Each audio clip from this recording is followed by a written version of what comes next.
Hello, everyone, and welcome to Impact Engineered. It is a podcast where we are exploring how to build trust and stand out with purpose and really create a lasting impact in this age of AI that's really changing everything.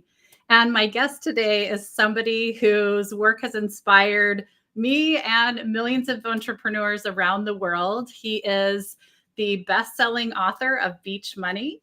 And Jordan Adler has really built a brand that is synonymous with freedom and connection and trust, and is known for helping leaders create relationships that lead to long-term loyalty. In a world really filled with automation and noise right now, that's more valuable than anything. And we were just looking back, and I've had the opportunity to be inspired and mentored by Jordan for almost 7 years. So Jordan, I'm thrilled to have you here. Thanks for joining me.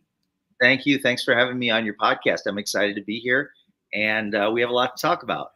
Yeah, we sure do. This has certainly been a wild time. You are someone who has really for years created a very flexible career, but where are you joining us from today? So there's a little mountain town called Jerome, Arizona, that was founded back in the late 1800s, early 1900s. That was a ghost town for about 60 years. And I bought a place here 26 years ago, and I spend a couple weeks a month here in the mountains of Arizona. It's beautiful. It's a little storybook town. Amazing. Well, and maybe you could share just a little bit about your Beach Money series. And this has been a theme that's run across your whole career and life. Yeah, even as far back as high school, I was kind of wired a little differently. My parents lived in a lower middle income neighborhood in the south suburbs of Chicago. My dad made at his peak $28,000 a year, but for whatever reason, I was wired as an entrepreneur, and I was kind of the black sheep in the family in that way. And my grandfather had a little bit of it, but I did go to college. My dad paid for the first year, and then I was required to pay for the other 3 years. Got a degree in landscape architecture. Right out of college, I moved out west from Chicago with a guitar, a suitcase, and $250, and decided this was long before the brand Beach Money. I just decided that I wanted to live a life of freedom based on books that I was reading. This was long before social media and all the focus on being an entrepreneur and residual income and all that. But I started thinking about that when I was like 19, 20 years old, and started focusing on different things that could produce a passive income. And it took me a long time. It took me over 10 years to finally dial in and crack the code. But when I was in my mid 30s, I finally figured things out and developed a passive income. And then I wrote a book, but I didn't have a title. And the book was Beach Money. And it came out of the ether, the name Beach Money, and it's a perfect title for this book because everybody wants beach money. Beach money is just being able to live anywhere you want, travel anywhere you want, and have an income stream while you do it. And that's what the book is about. It's a super fun book. That was my first book. It still sells a lot of copies every month. It sold over 1 million copies, and then I wrote a second book called Better Than Beach Money, which is a different book. And I like it better. That's why it's better than Beach Money. I like the book better, but it's got some really fun stories in it, and it'll really help entrepreneurs find their path to financial freedom. I love it. Having been born in Hawaii, that is something I really relate to, is that desire for that flexibility. And one of the things that I've really appreciated about you over the years is how you have built a business and really achieved personal and professional success, but doing it in a way that's really built friendships, and seeing, through social media, seeing the friendships and the fun that you've had along the way. I know for many of us in, the corporate world and here in, with LinkedIn, it's not always fun like that. And as we make changes in our career, you lose friendships. Yeah, Shalyn, I spent 17 years in corporate America. So I did get a degree, and I worked in that field for a little while. And then I ended up with an airline, a startup airline. And very quickly, I was in management in my 20s. And we didn't get paid much money, but it's a completely different mindset working in corporate America. I was with an entrepreneurial company, but I was not an entrepreneur at the time. I was an employee, and there's limits to what you can do as an employee. I was chained to a desk in a cubicle for most of my career, and there were dreams that I had, big dreams that I had that I knew I was never ever going to be able to achieve in that model, in that business model. And so I needed to figure out a way to break out. And I can remember so many times how frustrated I was, and how I would tell my bosses about what I was planning to do, and they would look at me like I was crazy. I had a boss named Carol Castle, and I don't even know where she is today, but I was in charge of a small part of the training department, the reservations training at the airline. And I told her, I came back to work one day, and I told her that I'm going to be retiring early, and I had nothing going on yet, right? And she said, Jordan, you just got to get your head out of the clouds and get your feet back on the ground. And I just didn't stop dreaming. And every time I got knocked down, I tried to reinvent myself and get back up. And it took many years, but eventually I figured it out. And today I've got a very large residual income that allows me to travel the world. And I travel.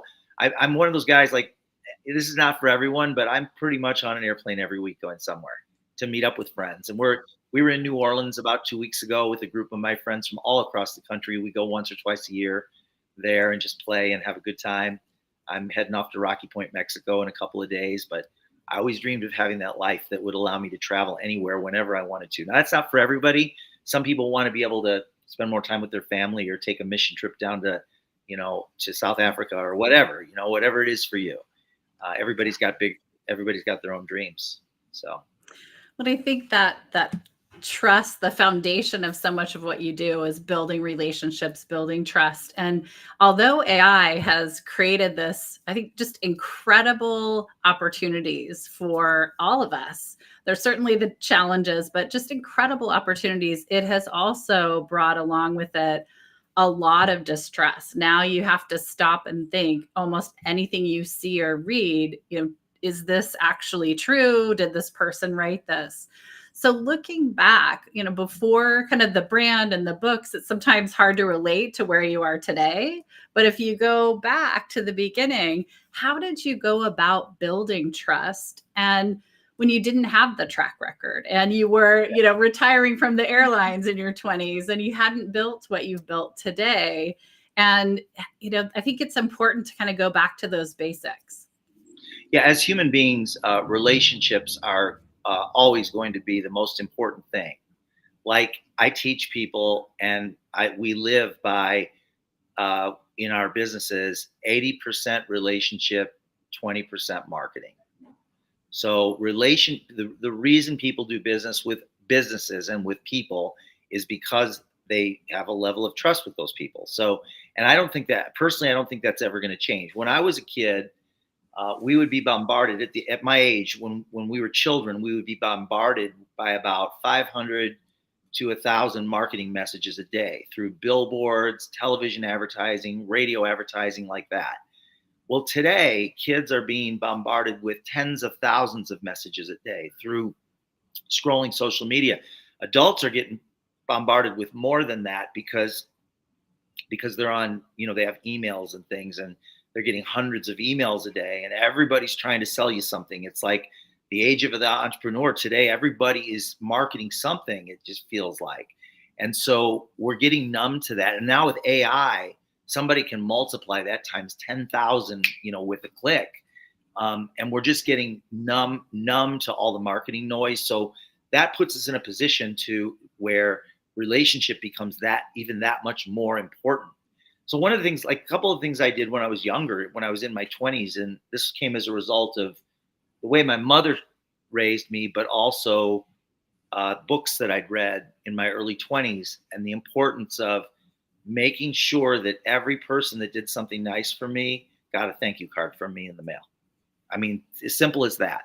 And I was probably sending 20 or 30 thank you cards when I first started getting into business and dabbling different things. I would get people's addresses, and I would handwrite cards and mail it to them.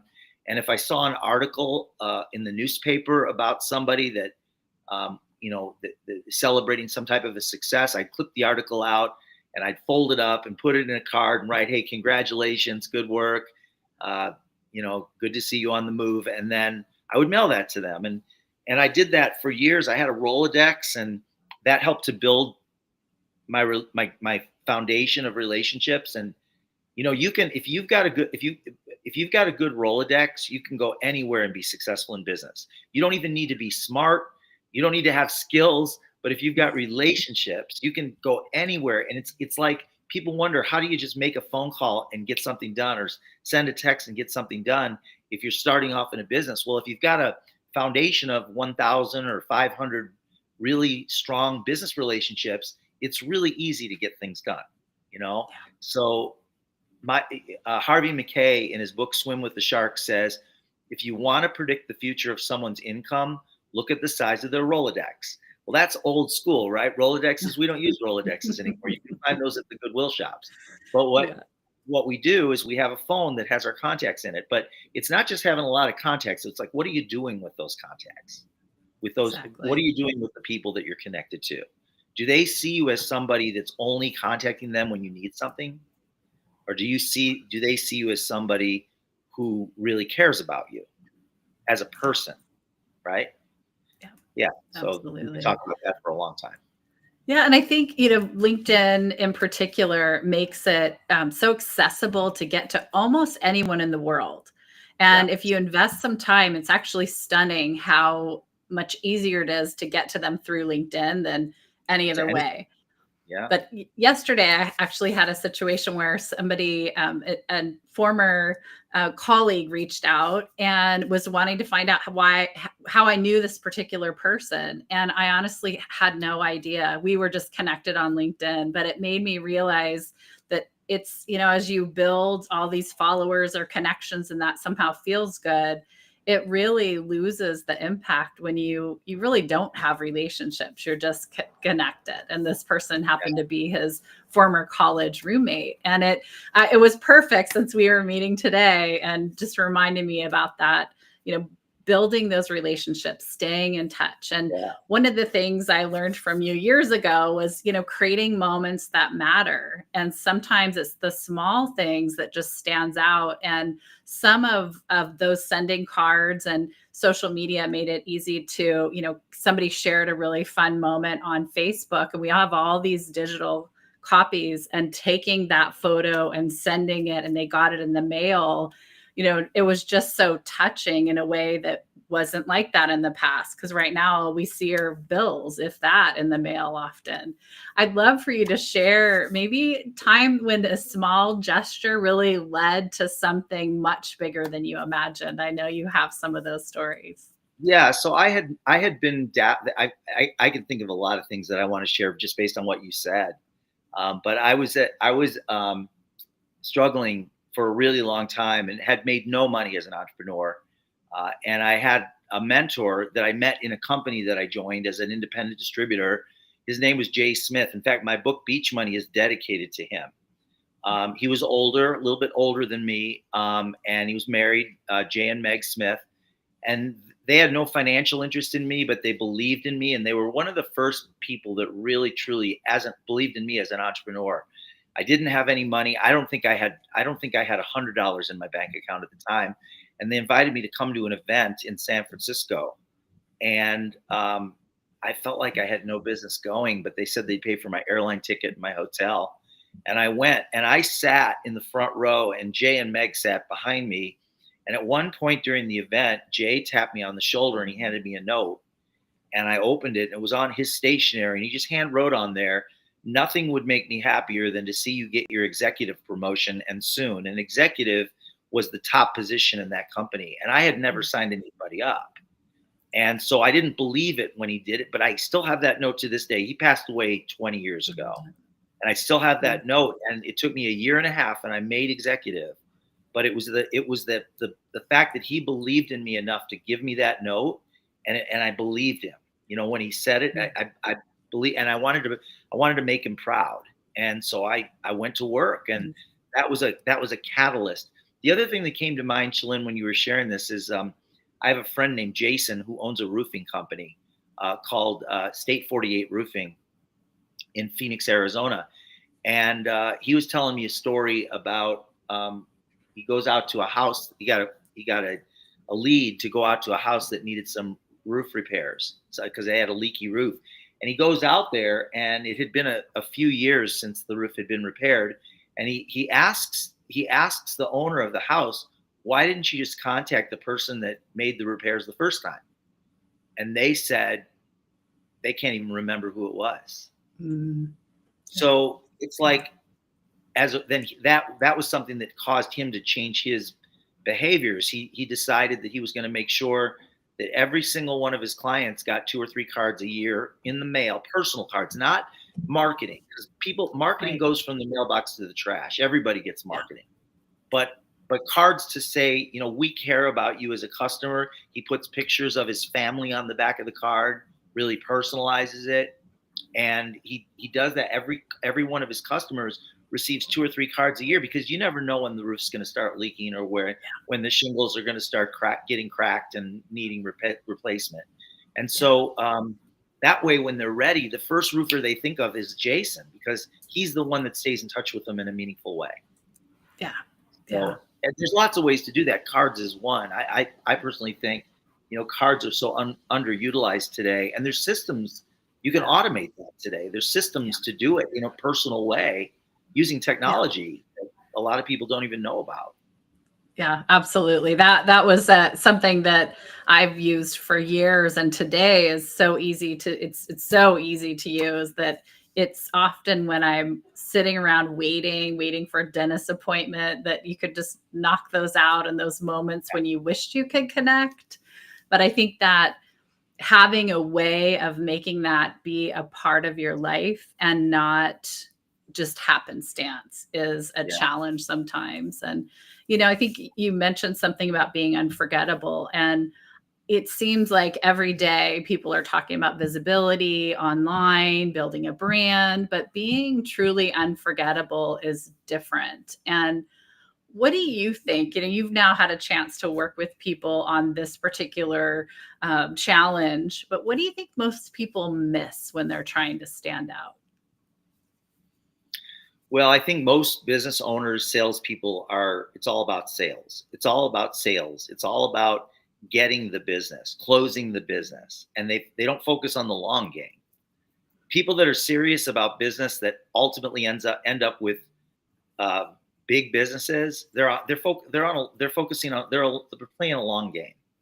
Yeah. They're looking at ways that they can create lifetime fans, lifetime customers. How do you do that? You make your customers your friends. Mm-hmm. And there's ways to scale that. There's ways to scale it so that even if you have thousands of customers, they can all feel like they're your friend. That's what Joe Girard did. Joe Girard, the greatest salesman in the world, Guinness Book of World Records, 12 years in a row, in a little dealership in Detroit, Michigan. Every single day this guy would go to work, there would be a line of people, even in the winter. There'd be a line of people waiting to come into the dealership to buy a car from Joe. They weren't coming in to be sold. Joe didn't need to sell them. They were ready to buy when they came in. He sold many, many cars every single day out of this little dealership in Detroit, because he built long-term relationships with his customers. And so it's not just about emails. Emails don't cut it. Messages don't cut it. It's because we're getting bombarded by that. It has to be more than that. The other thing is that you probably know who Gary Vaynerchuk is. Oh yeah. Yeah. I'm sure pretty much everyone watching this probably knows who Gary Vaynerchuk. He says the more the world goes Jetsons, the more Flintstones you need to act. I just heard him say that. Yeah. So true. Absolutely. And I think for many people, where even a year and a half ago, it felt for many of us just like, when am I supposed to do this? I'm just very busy between work and the pressures, and so many things have changed, and there's a lot more on all of us, right? Those 200 emails a day, there's so much. But AI, I think that's one of the beautiful things, is you really can automate the things where you don't bring as much value, but it takes a lot of time, which is now creating time to be more creative, to be more personal. And I think that's this moment in time where what can we automate, and then where can we create the time for what really matters? So what do you think that human can do that's makes you Well, stand out? That one thing that's very simple is just say that I'm going to make sure that I have a personal conversation with 5 of my customers every week. One a day, 10 to 15 minutes, if that. May not even be that long. In fact, a lot of times when you call somebody today, they physically call them, they don't pick up the phone. It rolls to voicemail because they're busy or they don't recognize the number or whatever. But when you call them, and that gives you an opportunity to leave a voicemail. So now it's a voice. It's more you took the time to personally connect with somebody, one of your customers. If you did 5 of those a week, that's 5 times 50. That's 250 a year. That goes a long way. That goes a long way. Yeah. Sure does. How do you keep that organized for yourself? And you have an incredibly extensive network. And then those that you're business owners that you're really helping get started with this part of their business. How Yeah. do you advise people organize this? It sounds great, but what's the sort Well, of we have practical application? yeah, we have systems in place to do that. We have a program that has systems in place, so you can organize into groups.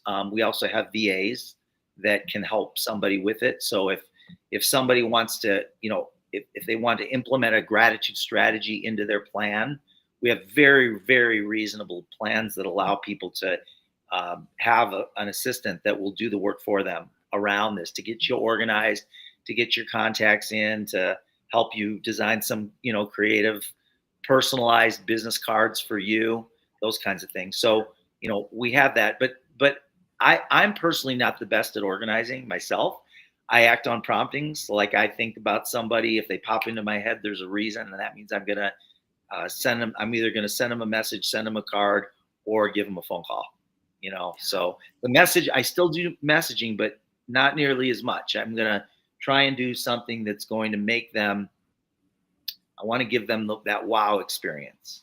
I want them to say, wow, Jordan stopped part of his day to get a hold of me personally, however I do it. That's how you leave that impact that they remember. Yeah. Yeah. Well, you are now on, and have been for quite some time, on the other side where people want to reach you, right? They want to invite you to speak. They want to do business with you. Why don't you share a couple things that have really impacted you and opened your mind to doing business with them because of how they've built a relationship with you and cultivated that desire, kind of open the door? I'm not sure I understand your question. Can you say it in another way? You more as the prospect. So somebody who's really Oh, wanting to work with you as the yeah. prospect, what have Oh, they that's done to stand out to you? well. So there was a couple things that there. One is, and I don't know if this is directly answering your question, but as you gain more success, and other people know about that success, whether it be through your brand or your lifestyle or whatever, everybody comes out of the woodwork and wants to pitch you on something, right? They have ideas for you, and so and if you're good if you get good in business, you tend to be really open-minded about other business ideas that might help humanity or help you in your business or help the people around you. And you have to filter like what you choose to align yourself with. One of the things I do is, and I learned this from an ex relationship from years ago. I was walking down the street in Chicago with my girlfriend, and there was a homeless man that was begging for money. And I gave him a couple bucks, and we were talking, and she goes, "How do you decide who to give money to? Or how do you decide who to give money to?" And I thought about it. I'm like, I really don't know. I really don't know why I give some people money and not everybody. I mean, I don't know. And she said what she does, and I love this, and since implemented into my life is you want to feed what inspires you. So if somebody inspires you, that's the person you want to give your money to. That's the person you want to donate to. That's the person you want to help. If they inspire you in some way, because what you feed grows, right? So if they inspired you, they probably could inspire other people. If it's all about just taking and there's no contribution involved, that's typically not something that I'll want to get involved in. Whether it be business ideas, whether it be somebody that needs help, the best thing I can do to help somebody that really needs help is to not help them. A lot of times, because I know, like for myself, if somebody started giving me a lot of money when I was struggling, because I was making $14,000 a year in my 30s, living in an enclosed garage. If somebody had started giving me money, that would not have helped me. That would have hurt me. My whole life, the whole way my life would be wired would have been different. I had to figure out how to work to make my money. And so I still give money to homeless people when they ask, but I am definitely filtering it through the lenses of are they at least trying to make the world a better place? Yeah. Or are they just taking? Love that. And you've certainly had some trials and challenges, as you know, most people have, but as you reach out and have more expanse, and you are exposed to more people who you have to sort of navigate whether they're honest, what they're showing up with is true, who they are. And I think this age of AI is making that even more complicated as people can, you know, get more sophisticated around what they learn about you, both in sort of good and bad ways, right? Companies are very sophisticated about that. What do you recommend in terms of finding out about your prospects or your clients and making those personal connections or creating memories without crossing the line? I think that's sometimes a challenge, as you can go into people's social media and get incredible, you know, they're sharing on LinkedIn some special opportunity and you're sending a message versus, you know, someone you know well versus somebody that you don't, and you're trying to build that connection of sort of navigating those boundaries, you know. We all make mistakes. Like we all make mistakes in business. We do embarrassing things from time to time. We, you know, say the wrong thing. We act the wrong way for whatever reason. And what you're referring to would be like a single 65-year-old guy mailing a picture of someone that they found on social media of somebody's baby on the front of a card that they don't know. You know, it's weird. It would be weird. And that's happened. Like I know people, I've never done that, of course, but I know people that have done that. They got all depressed about it because they did this. And it's like, you don't know this woman and you sent her a card in the mail with a picture of her baby and you're some dude, you know, like that doesn't work. So that's kind of like what you're asking. But you know, I'm really good at filtering who is a good possible fit for my business or not based on conversation. So my goal is to have a conversation with people before we actually even breach the topic of business. It's all about personal. We're either going to become friends or we won't talk to each other again, or we may end up doing business together. But my goal is to connect with somebody personally first. And sometimes that can be as easy as a 15-minute phone call. And then there may be opportunities that open up, but I ask questions and I listen. You want to be inquisitive with people and learn about them. Make it all about them. Learn, ask questions, find out as much as you can. You know, what are their goals around their business? Like, what are they looking to do? Where are they going with their business? What do they like to do for fun? Do they have a family? Are they going to be moving soon? Are they going to be, you know, what are some of their dreams? Those kinds of things. I want to learn about that stuff. And then I know what direction to go, whether I'm going to breach the topic of business or not. I don't know if I'm answering your question directly, but no. And I think one thing that struck me about what you said is like, I want to have a conversation early before I decide. And I Yeah. think in this age of automation and AI, it's really easy to get into running the cadences and making the calls and the emails and all the things. But really, we haven't, you can avoid so much of that if you can have that conversation Yeah. early and make a decision. Is this somebody I'd like to be working with or not? Yeah. So like I got a message from a guy yesterday that saw on social media. I don't know this guy. I don't even know where he lives. I know nothing about him. He saw on social media that I spoke at an event in Scottsdale, and he saw the name of the company on my social media, and he sent me a message, and it was obviously a sales pitch, but he dropped the fact that, oh, I saw you were in Scottsdale speaking at the da, da, da event, and then he says, have you considered a social media strategy? Because I can help you. Da, da, da. And he's pitching me, and we've never even talked. And that just doesn't land well with people. Yeah. That cold market prospecting doesn't land well. You want to go with you want to network and create conversations with people, and that can be done on LinkedIn. Yeah. You've got there's you can see whether it really makes sense for you to build a relationship with somebody, and it doesn't always have to be around business. Yes. Yes. And having some sort of warmth and real. I had that happen today. There's actually somebody I've been interested in talking to for about a year and a half. And they finally sent me a message on LinkedIn. And I thought, oh, this is great. And Yeah. very shortly, I could tell I was in a cadence that I'd been, put into an automated cadence. And it was just so disappointing. Yeah. Oh, There's yeah, such a balance. AI is acting like people and sending messages to you that you feel like you're talking to a real person, but you're not. Yeah. Yeah.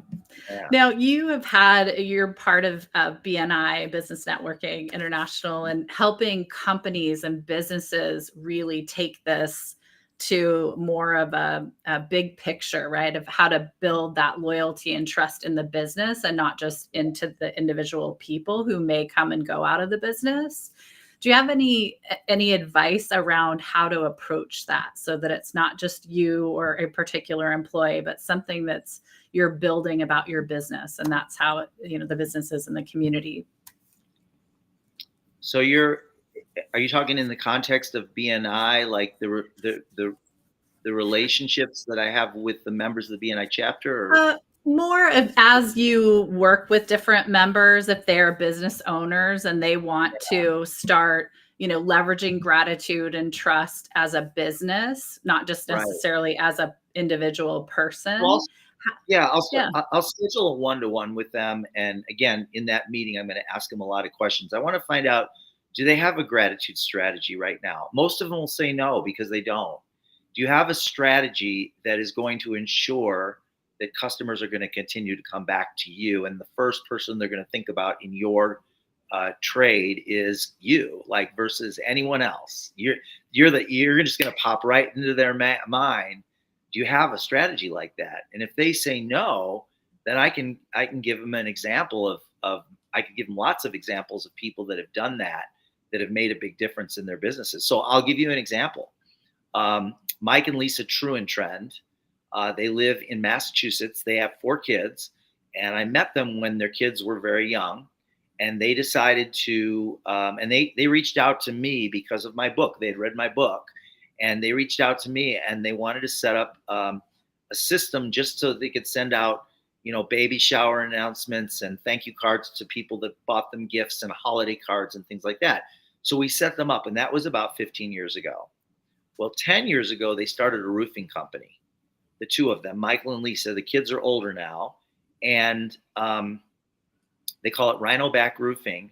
And they made a decision that they were going to do no traditional marketing. They're not going to buy Facebook ads like most roofers do. They're just going to, every roof they put on, they're going to make sure that that person receives 2 gratitude cards a year and 1 holiday card a year. Every roof that they put on, forever. So they started off just putting 1 roof on and sending 3 cards. And then they got another roof, and now that the next year they're sending 6 cards, and then they're putting on more roofs. And today they're the largest roofers in Massachusetts, and they've put on over 9,000 roofs. And they buy about 30,000 cards per year from us, and they're sending them out. They have their office manager sending out the cards, but each customer gets every year gets 2 gratitude cards, 2 thank you cards, and 1 roofing card, 1 holiday card with a picture of their family on the back. And they get they have a referral machine. Like, their customers are just referring anybody that needs the roof. Oh, you got to call Mike and Lisa. Not you got to call Rhinoback Roofing. You got to call Mike and Lisa, right? Mike and Lisa treat us special. So that's what I help. So I'll tell that story, and I'll help people in the chapter see the value of having a strategy for gratitude, a simple strategy for gratitude that they can easily implement. And if they don't have the time to implement it, we have VAs that'll do it for them. Yeah. I love that balance between sort of the sentiment of it and the systemization of it, so that it isn't something, however busy they are, it doesn't fall through the cracks, or doesn't create a hit and miss experience where people feel disappointed that they didn't hear from you, which I think many companies have these great ideas and initiatives, and then something happens with the economy, or that person moves on, and it creates sort of that inconsistency that can be damaging. Yeah. What would you say about a business owner who has, a great idea, a great product, a great service, but it's just not gaining traction, and they're trying all the other things? My first question, I would look at 2 things. One is I would look at their list. And I look at 3 things. I look at their list. I look at their systems. Their systems. In other words, they've got to have systems in place to be able to stay on top of the relationships with their customers. And then I also look at their calendar. Like you can predict the future of someone's business by looking at their calendar. Like, what are they doing on a daily basis? A lot of times, if it depends on, whether they're starting a part-time business or if it's something that they're going into full-time. If they've invested $500,000 or $1 million, they borrowed a lot of money, their calendar is more likely going to be pretty full. But if it's a part-time business and they got something else going on the side, I can usually tell the future of their part-time business by how full their calendar is. Because there's a lot of people out there that say, I'm building a part-time business, but they're not doing anything productive. So I'm going to look at their calendar, their systems, and their list. If you were looking at somebody's calendar where it is, they're really in growth mode, right? They need to be selling and they need to grow. How would you evaluate that calendar? What would make you think, okay, this person's on the right track, other than somebody? I'd probably ask them how much time do you plan to be spending on your business each week? And let's say they say 10 hours.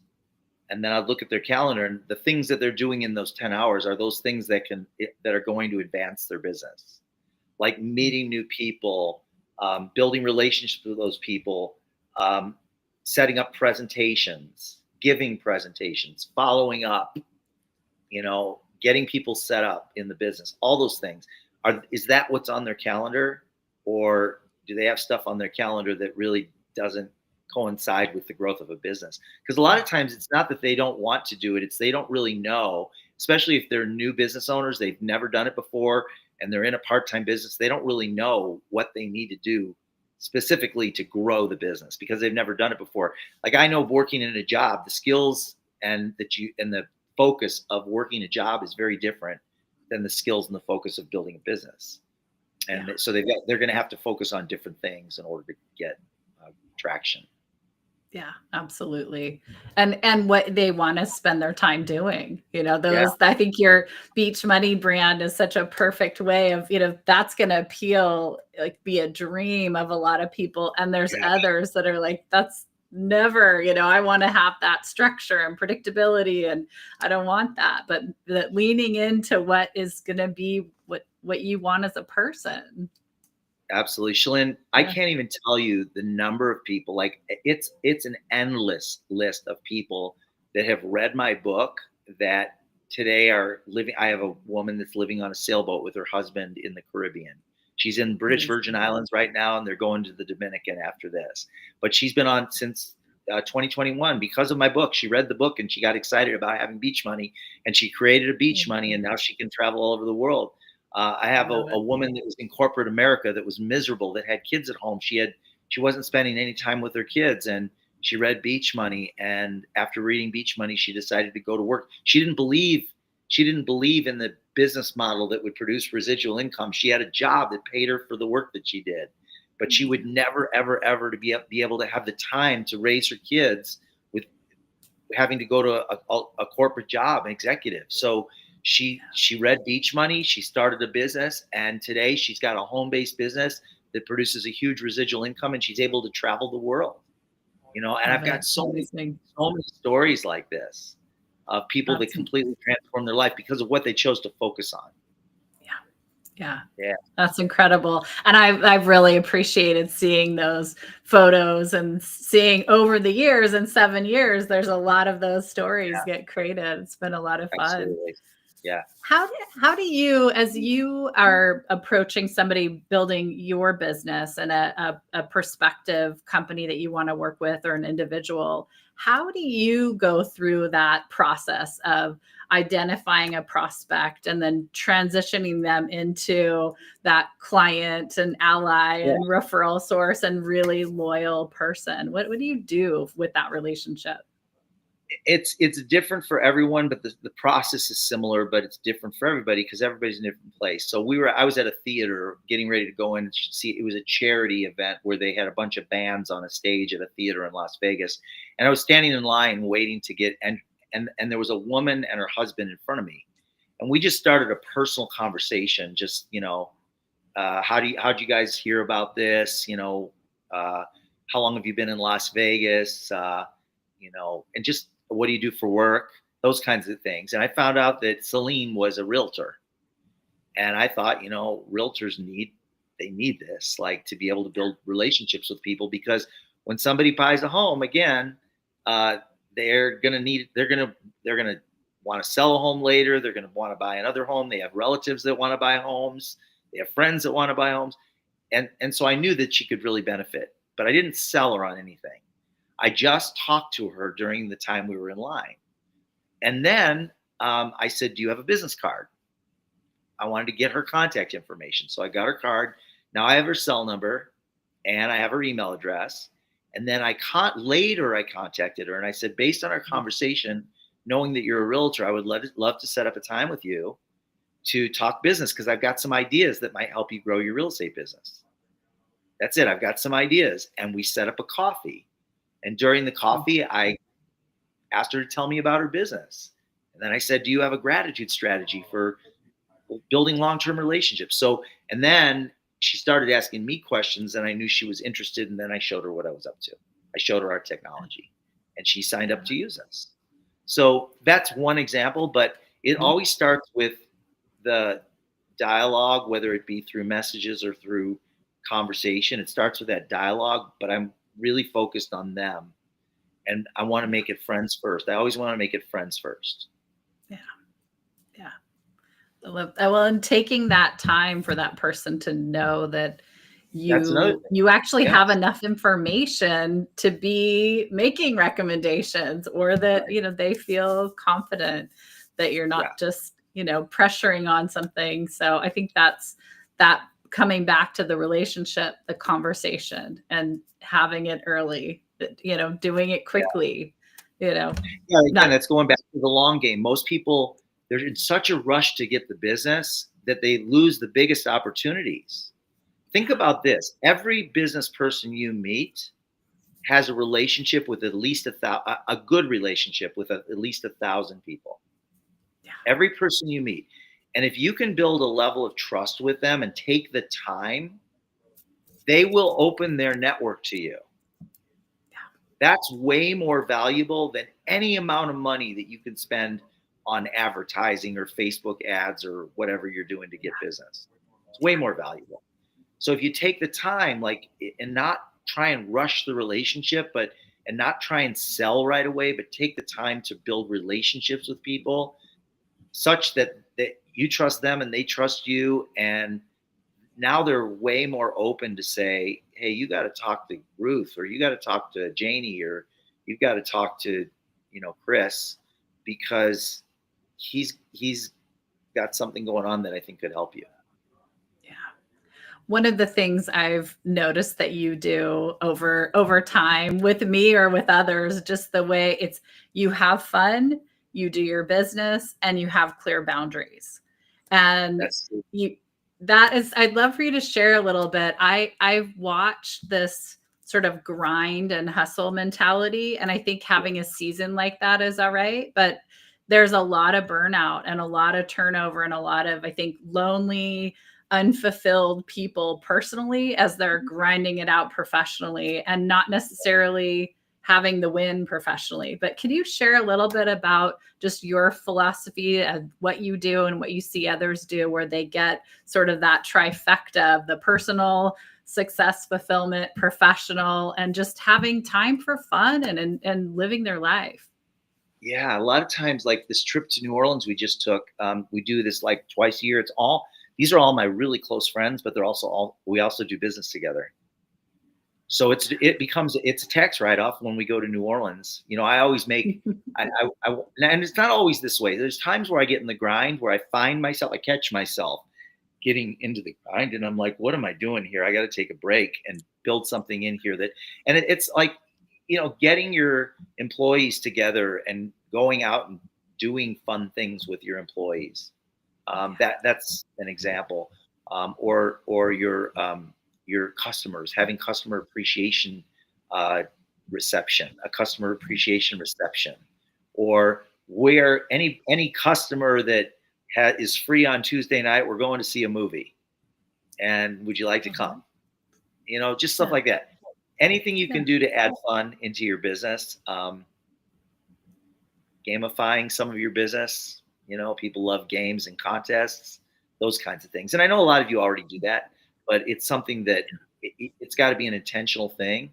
And then also boundaries is real important. It's like being really clear about what you're looking for. Like, what type of customer are you looking for? Who are you looking for? And then if it's somebody that doesn't fit that profile, then it's not somebody that you're going to really focus on as far as possibly doing business. So, like, for example, people would call Southwest Airlines and say, this was years ago, they'd say, I want to go to London. And Southwest isn't going to try and sell them anything because they don't go to London. Right?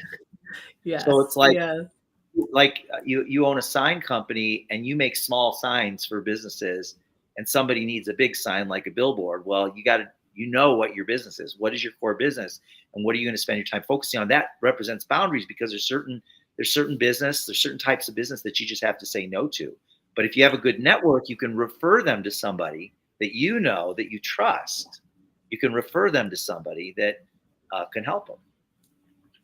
I think that idea of the gratitude and referrals, I noticed that so often there's somebody that I like or I want to support, but I actually don't know who the best customer is, or I will send them the wrong people because I thought it was the right fit. So I really appreciate that for all of us to remember that these networks that we're building, so many people want to help, but they need to know how. They need to know, what do you want? What do you need? What's a great fit? And asking that in reverse and giving first. That gratitude. I know you and I have talked about that. For me, that was an Oprah Winfrey show in 1997. She had a gratitude journal that she was writing in. Right. And that's when I was exposed to that idea. It was a long time ago, but I've been doing that ever since, of writing things personally and journaling. And it's had a huge impact. And I know a lot of what you've mentioned is sort of these gratitude ways of working with customers. And you said something just a moment ago about the employees. And I think sometimes we forget to be really grateful and make sure that our teams know how grateful we are. But could you just touch a little bit on what that gratitude movement is and why it's so important to pay attention and really be open to adding that into the strategies that we all have? Well, it's just in today's world, because there's just so much stress in our world today, especially with social media, the conversations people are having with each other in social media threads, and the negative stuff that people are posting to divide us, all that is out there. And I think that there's probably never been a time in history that a gratitude movement has been more relevant, more important than today. And so, in fact, the word gratitude is, I believe, it was at one point recently the number one search word on the internet was gratitude. Really? Yeah, I I don't know didn't know where it's that. ranked right now, but as of a few months ago, it was. Gratitude was the number one Interesting. search word on the internet. So people are understanding that it's important, um, and they're looking for that. So people are looking for Mm. appreciation. What is it that humans beings crave? We crave acceptance. We crave appreciation. We crave love. Give people what they want. They want appreciation. They want to be seen. They want to be recognized. That's what people want. So as a business owner, just give people what they want, and you will build the biggest business that you could possibly want as a result of that. I That's beautiful words of wisdom. And it does seem to be less frequent than, ever. And those companies, those people who really genuinely make that effort, it is so easy to stand out and be remembered and be appreciated. It's just um, it's so important. And I think the world is definitely hungry for it. For Do you sure. have, a kind of a whisper message to these LinkedIn leaders, people trying so hard to build a personal brand right now and really Yeah. make their way in this new economy? What's something that you would whisper to them if you had a moment? Well, so I'm on the third floor of my home here in the mountains in Arizona, and there's a door right over here that leads to a very tiny deck. And one day I was getting ready to leave for a couple of months, and the door was open, and a hummingbird flew in, and it flew over to this window here behind me. And I had to get going, and I knew that if I left, that hummingbird was trying to go through that window, that if I left, that hummingbird would end up dead on the windowsill. 10 feet away, there was a wide open door. And that's all that hummingbird would have had to do is shift its focus, and it could effortlessly fly to freedom. One direction leads to struggle and death. The other direction is effortless and leads to freedom. The hummingbird did not need to learn how to fly. It knew how to fly. It didn't need a coach to teach it how to fly better. It's just that it was focused in the wrong direction. So if you find yourself in struggle, if you are in a state of struggle in your business, it's not because you're doing something wrong necessarily. It's more likely that you're focused in the wrong direction. So you need to make a shift in your focus. And because success can be effortless if you're focused on the right things. And whenever I find myself in struggle, I step back from it and I take a bird's eye view and I look. And by the way, that hummingbird, it took me 2 hours, but I finally got him out the door. He was really pissed off, and so was I, but I did get him out the door, and he was fine. So, but if you find yourself in struggle, and whenever I find myself in struggle, again, I step back from it. I take a bird's eye view, and I look, and I see, like, what can I radically shift that would change my paradigm and allow me to see something that's in a blind spot that I'm not seeing right now. I'm missing it. So, and if you can tap into that, then you've cracked the code and you're home free. Yeah, amazing. I love that. This has been such a valuable conversation. Thank you for sharing your insight and your stories. How can people best get in touch with you if they would like to learn more about what you do? Well, the simplest and quickest way is to find me on Instagram, and just message me on Instagram if you need to get a message to me. I'm just at Beach Bunny Jordan. And then there is a link in my profile that talks more about what we do. But but at Beach Bunny Jordan, follow me and I'll follow you back. Awesome. I love it. And for those of you that might like to try sending a card using the system that Jordan uses and I've used for over 7 years, there's a QR code up in the corner and you can just send one for free. And certainly feel free to comment or send me a DM. Be happy to share some of the strategies that Jordan has taught me over the years and have just been a lot of fun, added some joy, and certainly had a lot of business success. So thank you again, Jordan. So appreciate you. Thanks, everybody. Nice to see you.